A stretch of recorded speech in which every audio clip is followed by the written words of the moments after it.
Kuartal kedua pertumbuhan negara dikatakan naik 7%. Sahabat tahu kan, masyarakat kita sangat limit sekali pengetahuannya. Memang selama 20 tahun ini cara memimpin negaranya seakan tidak meminteri rakyat tetapi malah membodohi rakyatnya. Jadi data 7% ini salah? Ya enggak, bukan salah. Data itu benar 100%. Tetapi pemahaman masyarakat yang awam, terutama pengagum pejabat-pejabat saat ini, salah memahami arti naik 7% itu yang memang digiring ke arah tidak paham. Demikian juga oposisi. Itulah mengapa New Mind tidak impress dengan oposisi, tidak mau gabung dengan oposisi, karena memang aneh dan gak paham bernegara semua. Semuanya politikus, bukan negarawan. Sisanya barisan pasukan yang dikatakan penjual agama yang kalah dengan mereka yang pakai kampanye kebinekaan yang didukung dengan cuan yang besar. Begitu angka 7% kuartal kedua naik, oposisi bengong. Gak ngerti atau malah nuduh data tersebut hoax. Sementara pengagum pejabat mengatakan tuh naik kan, hebat kan pejabatnya. Sementara realita tetangga seputaran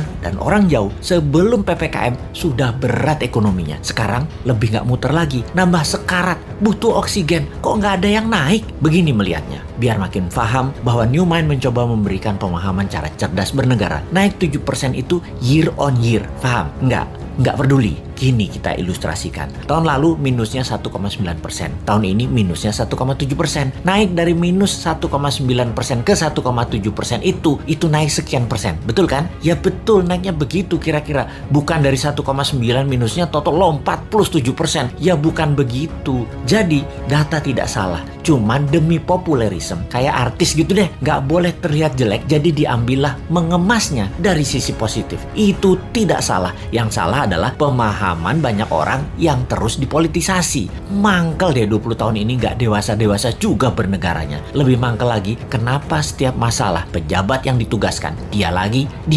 Ini menunjukkan apa? Tidak ada yang mampu, atau dia tidak paham mengelola, atau manajerialnya lemah, atau dia memiliki gaya kepemimpinan yang lain, yaitu gaya kepemimpinan yang menugaskan anak buah, dan kalau anak buah salah, anak buahnya yang disalahin karena ketidakmampuan tersebut. Posisinya kayak menang, kayak raja. Kalau kayak gini ini bukan leader yang baik. Kalau di perusahaan ya, seorang direktur memanggil 5 manajer di bawahnya dan menugaskan masing-masing departemen harus untung, harus membuat profit. Bayangin, buat profit itu kalau di perusahaan. Kalau menteri mah nggak buat profit, hanya menyelesaikan masalah non cash. Harusnya gampang ya. Lalu manajer tadi tidak ada yang menghasilkan profit. Direksi tadi marah-marah. Kenapa? Target tidak tercapai. Manajer balik lagi kerja, nambah runyam. Bukan nggak profit, malah rugi. Direksinya nambah marah-marah. Ketika laporan ke pemegang saham, direksi mengungkapkan kinerja manajernya. Entah bagaimana, mungkin karena shareholdernya bukan orang pintar juga, mereka banyak yang setuju memang manajernya yang nggak bisa kerja. Setuju dengan direksi. Di sisi shareholder, ada shareholder yang minoritas yang mengatakan, bukan, itu direkturnya yang tidak bisa mengajarkan manajernya, tidak directed leader,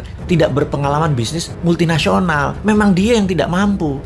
Malah ribut sesama pemegang saham dan berusaha membeli saham milik minoritas dengan harga murah. Lalu diusahakan yang beli adalah investor asing, dan yang minat adalah investor dari Tiongkok yang memang mitra dagang perusahaan tadi. Sudahlah, itu hanya ilustrasi, capek kita balik ke pokok awal tadi. Lalu sektor mana yang naik? Sektor yang dipegang oligarki, yang memang hanya 3% mereka itu, tapi mengendalikan 70% ekonomi. Wis, ngerti ya ilustrasinya ya? Sudah, sana berantem lagi. New Mind mah nonton aja, abis kita dianggap wong bodoh, padahal bodoh beneran.